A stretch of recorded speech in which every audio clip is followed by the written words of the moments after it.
Bonjour à tous, aujourd'hui samedi 11 mai, j'espère que vous allez bien, que vous avez passé une excellente semaine, faites de très bonnes lectures, et puis 11 mai, c'est le temps de faire un petit book haul, le petit book haul du mois d'avril, surtout qu'au mois d'avril, ne te découvre pas d'un fil, rien à voir quoi, donc on s'en fout, au mois de mai, fais ce qu'il te plaît, allez, générique.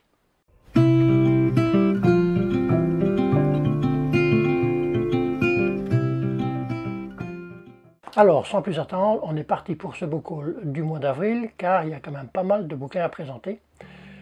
De tous les bouquins qu'il y a ici sur la table, j'en ai seulement présenté un dans la dernière vidéo, qui était ma palle à lire pour le mois de mai. C'est le service presse que j'ai reçu des éditions à lire, qui est Reset, le voile de lumière, de Joël Champetier. Ici, on est sur du fantastique, science-fiction.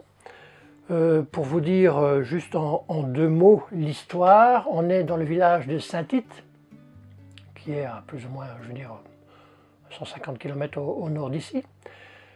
Dans ce village, tous les habitants sont devenus amnésiques et ils ont juste un vague souvenir d'un voile de lumière, un voile blanc. Et dans ce village, il y a des étrangers qui sont là pour, soi-disant, sauver l'humanité. Il y a aussi d'autres étrangers qui disent que ces gens qui sont là pour sauver l'humanité, en fait, ce ne sont juste que des extraterrestres, et que ce voile de lumière vient d'eux, en fait.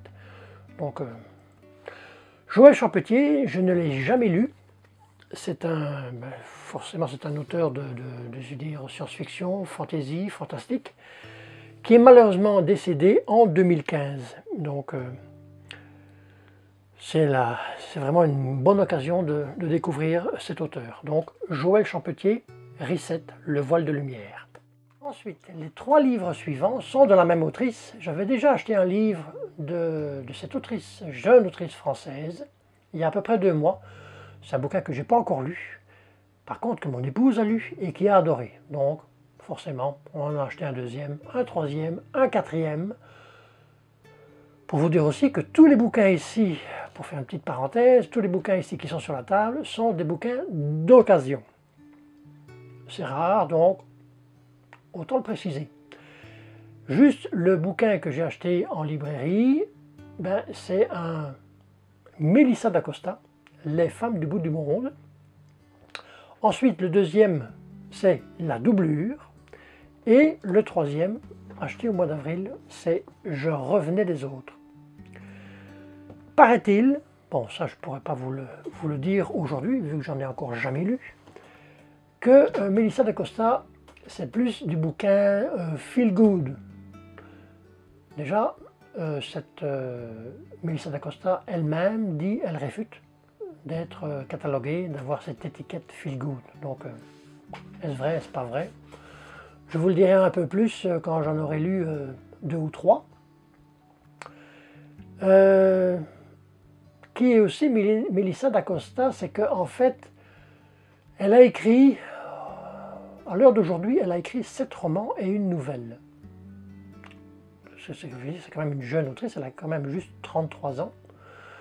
Donc, elle est quand même déjà à son 7e roman.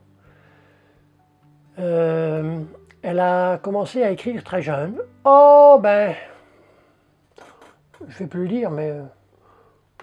Et la lumière fut. Oui, j'ai pas encore changé de lampe. Ça va venir un jour ou l'autre. Donc, vous ne étonnez pas si à un moment donné... je ne vais pas dire qu'on est dans le noir complet, mais parce qu'il y a un beau soleil au dehors, donc... mais quand même. Voilà. Mélissa d'Acosta, c'est ça, a commencé très jeune, et puis... en écrivant des poèmes, des contes. Puis elle a écrit 4 romans qu'elle n'a pas publiés. Et à un moment donné, de ces 4 romans, elle en a publié 2 qui ont été je veux dire vraiment, ça a été une misère. Ça n'a pas marché du tout. Ensuite, je crois qu'elle a de nouveau fait une auto-édition qui a marché. Et puis, on l'a vraiment découverte. Donc, à ce jour, elle est dans le top 10 des meilleures auteurs français, enfin je veux dire les meilleurs auteurs, les plus vendus.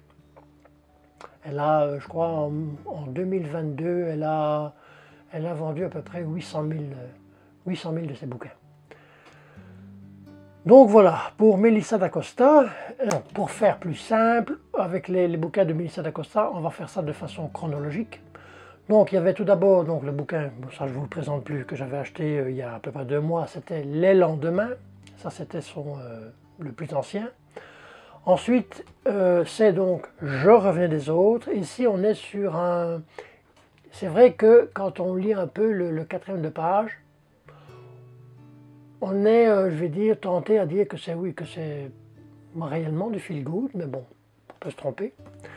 Je me suis bien trompé avec, par exemple, c'était comment, la bibliothèque de minuit, qui était pour moi, bon, peut-être avant de lire, j'étais plus tenté à dire, ouais, ça va peut-être être un feel good, mais pas vraiment, donc c'est ça, on peut toujours se tromper.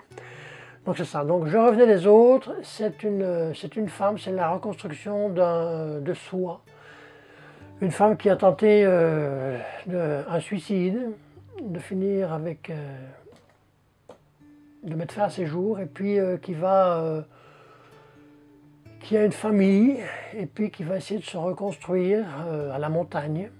Donc on va voir, je veux dire, qu'il va se reconstruire dans le travail, dans les relations qu'elle va avoir avec les autres, avec des amitiés, en même temps des colères, bon, tout ce qui peut arriver dans une vie en fait. Hein. Et ça va représenter aussi, je veux dire, toutes les relations qu'on peut avoir dans notre vie, comme on dit, ceux qui montent dans le train de notre vie. Il y en a qui sont là pour juste quelques minutes, donc qui sont là pour un long trajet. Et donc c'est ça, donc Je revenais des autres. Ensuite, c'est ça, donc après ça a été la doublure. La doublure ici, c'est un bouquin qui est beaucoup plus sombre, dans le sens que ça va prendre le mauvais côté de l'humain, en parlant notamment je vais dire, d'une relation toxique. Donc voilà. Ça a été un bouquin qui a été vendu à plus de 2 millions d'exemplaires quand même. Et donc le dernier, qui est entre les mains de mon épouse, c'est Les femmes du bout du monde, pardon. Tout ça, je ne sais pas si je me rappelle plus si je l'ai dit ou pas, c'est donc la doublure et Melissa, je veux dire, Je revenais des autres, c'est aux éditions Le Livre de Poche. Donc, Les femmes du bout du monde, nous sommes ici avec, comment elle s'appelle, Autumn et Millie, qui sont en Nouvelle-Zélande, qui possèdent une sorte de camping dans le sud de la Nouvelle-Zélande. C'est une relation mère-fille, très, je dis, elles sont très complices l'une avec l'autre. Et à un moment donné, il y a une troisième femme qui va venir de France, qui est... on va avoir une relation, je veux dire, comme un... Bon, c'est pas forcément un triangle amoureux, je ne sais pas trop là, mais ça va être une relation, je vais dire, entre ces 3 femmes. Donc voilà. Pour ce qui est de Melissa d'Acosta. Livre suivant, ici on est avec une autrice américaine, c'est Le Chant d'Achille de Madeline Miller aux éditions Pocket. Ce bouquin, c'est son premier roman qu'elle a écrit en 2011. Il y en a eu 2 autres. Le deuxième, ça a été Circé, et le troisième, Galatée. Pour ce bouquin, Le Chant d'Achille, elle a reçu la récompense de Bellairs Women Prize for Fiction aux États-Unis. Je vais vous lire le 4e de page. Ce ne sont encore que des enfants. Patrocle est aussi chétif et maladroit qu'Achille, est solaire, puissant, promis à la gloire des immortels. Mais grandissant côte à côte, un lien se tisse entre ces deux êtres si dissemblables.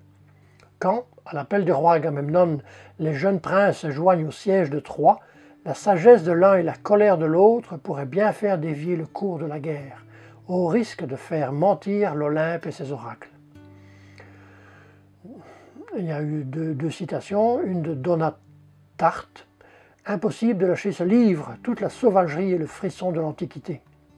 Et un autre du journal Le Monde, « Éprise de ces personnages, l'auteur ramène à la vie les statues antiques et l'on sort de son livre avec une grande envie de se replonger dans Homère. » Donc, le chant d'Achille. Alors maintenant, on va passer à la rubrique manga. Pour ceux qui me suivent un peu sur Instagram, on va passer à la mangatitude avec les 13 premiers volumes, en occasion toujours, de la saga Les Enfants de la Baleine, aux éditions Glénat. C'est une saga de Ubi Umeda, la mangaka, qui a commencé cette saga en 2013 et en février de cette année est paru le dernier tome. C'est une saga en 23 tomes. J'ai eu beaucoup de chance parce que je l'ai eu donc sur Marketplace. C'est une femme de Trois-Rivières qui vendait, je crois, les 19 premiers, au départ, elle vendait les 19 premiers volumes de la saga. Malheureusement, il y a quelqu'un qui est passé avant moi, donc elle a vendu le 14e jusqu'au 19e, donc il restait les 13 premiers volumes. Mais vraiment, je suis très content de la qualité, parce que si je vous présente ce tome sorti de la librairie, de l'étalage de la librairie, et celui-ci, acheté d'occasion, il n'y a réellement aucune différence. Il n'y a pas une couverture qui est pliée, écorchée, ni l'intérieur, rien, vraiment, c'est de la super bonne qualité. Parce qu'il faut peut-être vous dire, vous ne le savez peut-être pas, mais je suis assez difficile sur les livres. Ben, je vais dire, sur les romans, un peu moins. Sur les romans, bon, c'est vrai que je ne prendrai pas n'importe quoi non plus, hein, avec du bic à l'intérieur, ou de, bon, ça, mais, bon, parce qu'on voit bien quand même ici, bon, ça je vous le présente pas, je n'ai pas encore présenté le bouquin. Qu'est-ce que je fais? Non, mais sérieusement, ici, par exemple, le bouquin, on voit bien que c'est un seconde main. C'est pas... mais je suis assez, quand même, très... Mais surtout, point de vue des mangas, je suis assez exigeant par rapport... c'est ça. Parce que, comme je vous ai dit, je voudrais bien faire une belle bibliothèque, et puis avec des beaux tomes, qui sont jolis à voir. Donc, voilà. C'est ça, on ne se refait pas. Donc, là, pour l'instant, j'ai lu les 6 premiers volumes, les 6 premiers tomes, il m'en reste 7.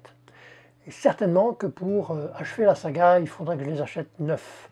Ça m'étonnerait que je tombe encore sur une occasion. Je crois pas, franchement. Donc, il me resterait, je veux dire, 10 volumes à acheter. Là, pour l'instant, c'est vraiment du... bon, on est sur un seinen, c'est du fantastique, aventure fantastique, ouais. Mais l'histoire, déjà le dessin, comme j'ai dit, c'est fort poétique. Bon, il y a un peu de tout, il y a de la baston aussi. Mais l'histoire en elle-même, on est sur une île flottante. Une île flottante, mais pas qui ne flotte pas sur l'eau, en fait, qui flotte sur du sable, comme du sable mouvant. Et sur cette île, il y a à peu près 500 personnes qui y vivent. Et ces 500 personnes sont comme elles vivent ensemble, mais elles sont séparées dans le sens qu'il y a une partie qui a une sorte de don, un pouvoir qu'on appelle le saimya, et l'autre ne l'a pas. Et la particularité, c'est que ceux qui ont le don, le saimya, meurent jeunes, tandis que ceux qui n'ont pas le don peuvent profiter de la vieillesse. Et cette île flottante, est dirigée par les gens qui n'ont pas le don.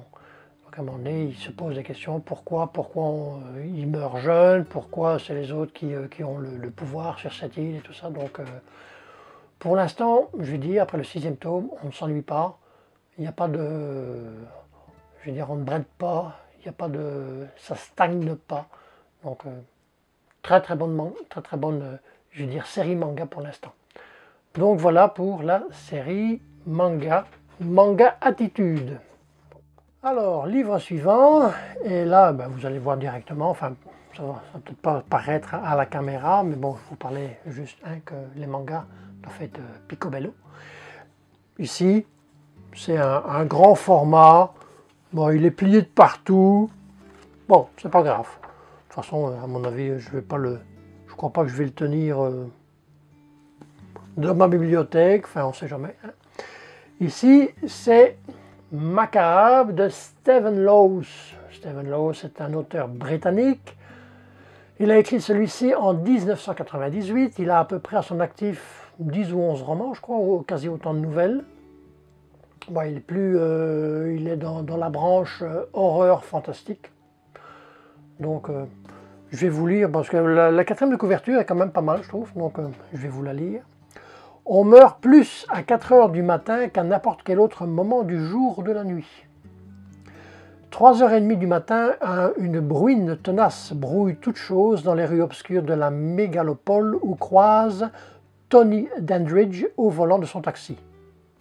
Les clients sont rares à cette heure glauque, même si les humains, silhouettes emmitouflées derrière des remparts de carton, âmes en peine rôdant dans les allées, lui semblent plus nombreux que jadis, quand les temps étaient meilleurs. Et soudain, à la lueur diffuse des phares, voilà que surgit devant lui une femme portant un bébé dans les bras. Tony est sur le point de prendre son premier client de la journée. Il ignore encore que ce sera aussi le dernier. Valeur montante, bon oui, la valeur montante, bon, c'est un bouquin de 1940, c'est un bouquin qui a, je crois, 25 ans, hein, donc à l'époque, l'auteur est une valeur montante, c'est clair, c'est ça.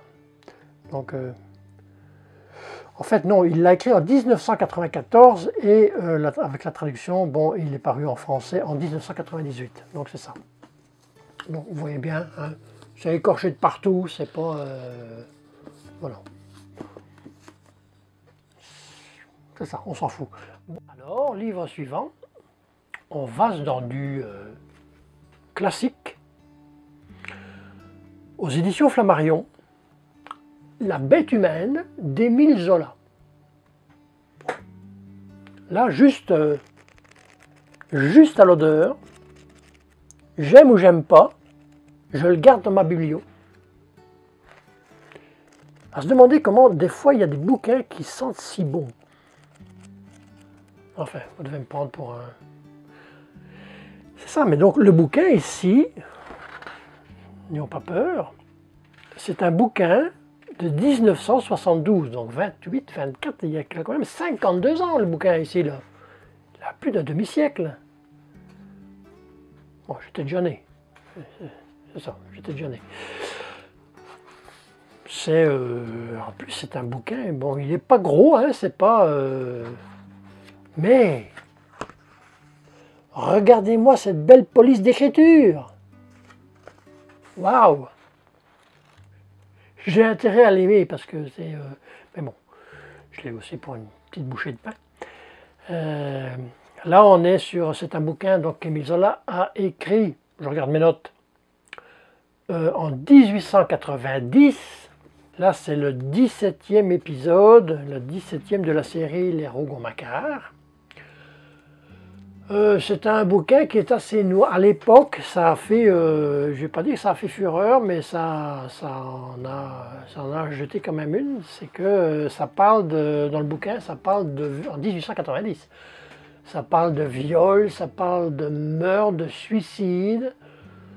C'est un bouquin qui est assez noir. C'est un thriller de l'époque. Donc, jamais lu. Je me demande si j'ai déjà lu du Émile Zola. Oui, je crois bien. Je crois. Mais je suis plus sûr. Mais je crois que oui. Il faudrait que je regarde dans ma bibliothèque. Je vous dirai ça la prochaine fois. Si j'ai déjà lu du Émile Zola, mais je crois bien. Enfin, soit. La bête humaine d'Émile Zola. Ensuite, on termine avec 3 bouquins qui m'ont coûté la bagatelle de, attendez un peu, 11 $.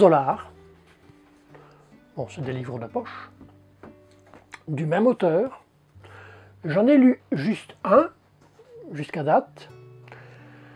C'est un auteur européen, c'est un auteur danois, thriller, policier. Oui, dans le mille, Jussi Adler Olsen. Donc on a Miséricorde, Profanation et L'effet papillon. Donc, je regarde de nouveau mes notes. Il y a pour l'instant, donc ça ce sont les enquêtes je veux dire, du département 5. On va suivre les enquêtes, c'est ça, de l'inspecteur Murk. J'ai regardé sur Wikipédia. Là, je le prononce peut-être pas encore superbement bien, mais je ne sais pas si je vais savoir trouver ça sur Internet, je crois bien, hein, le O avec une barre, ou la barre comme ça. Je vais essayer de vous le mettre là. Ça se prononce E. Donc, l'inspecteur Mork, c'est l'inspecteur Murk. Vous me direz quoi? Donc ça, c'est une série en 10 volumes. Bon, je ne considère pas enfin, comme une saga. Oui, en fait. Est-ce que ce serait ma 19e saga que je mets en route? Non, non, je l'ai mis en route un peu, je veux dire, malencontreusement, je veux dire, pas avec le bon bouquin. Je n'ai pas commencé le bon bouquin. Parce que j'en ai lu un, c'était La Délivrance, que j'ai superbement bien aimé. Adler Olson, c'était vraiment... on s'embête pas. C'est comme on appelle ça du page turning, c'est ça, hein, il n'y a pas de temps mort. Le premier ici de la série, en fait, c'est Miséricorde. Miséricorde. Le deuxième, c'est Profanation. Le troisième, c'est Délivrance, je crois. Si mes souvenirs sont bons. Le 3, c'est Délivrance. Le quatrième, je ne l'ai pas. Non. Non. Non, on recommence. Le premier c'est Miséricorde, le premier de la série. Le deuxième, c'est Profanation. Le troisième, je ne l'ai pas, je ne sais pas comment ils s'appellent. Le quatrième, c'est Délivrance. Et ici, le cinquième, L'effet papillon. Donc, très très bonne occasion. Donc, c'est certainement à lire incessamment sous peu, hein, parce que là, ma palle commence à devenir pas mal volumineuse quand même. J'étais au départ, 2024, j'étais à 41-43 livres, je crois. Oui, 41-43 livres. Là maintenant, je suis à passer 60, donc bon, ça reste des bouquins de poche, hein, c'est pas, mais bon, quand même. Donc voilà, ce qui termine ici le book haul du mois d'avril. Bon, je commence pas vraiment de saga, oui, la saga manga, mais bon, les enfants de la baleine, mais c'est pas vraiment, ça va se lire très vite. Là, je ne considère pas, je veux dire, les enquêtes du département 5 vraiment comme une saga. Enfin oui, il y en a qui disent oui, c'est une saga. Désolé, oui, pardon. Donc ce sera ma 19e saga. Donc voilà. N'hésitez surtout pas, dans les prochains mois, si vous avez envie de faire une lecture commune d'un de ces bouquins, dites-le moi dans les commentaires, ou venez sur mon compte Instagram en MP, dites-le moi si vous voulez faire une lecture commune. Si vous ne voulez pas faire de lecture commune, parce que le bouquin ne vous a pas plu du tout, ou que vous l'avez déjà lu, dites-le moi aussi en commentaire. Des fois ça aide, hein, si vous l'avez aimé pareil, et puis voilà. Donc, en attendant, parce que là la vidéo se termine, je vous souhaite de très bonnes lectures, passez une très bonne semaine, avec plein soleil, en espérant, hein, plein soleil, et à la fois prochaine. Bye.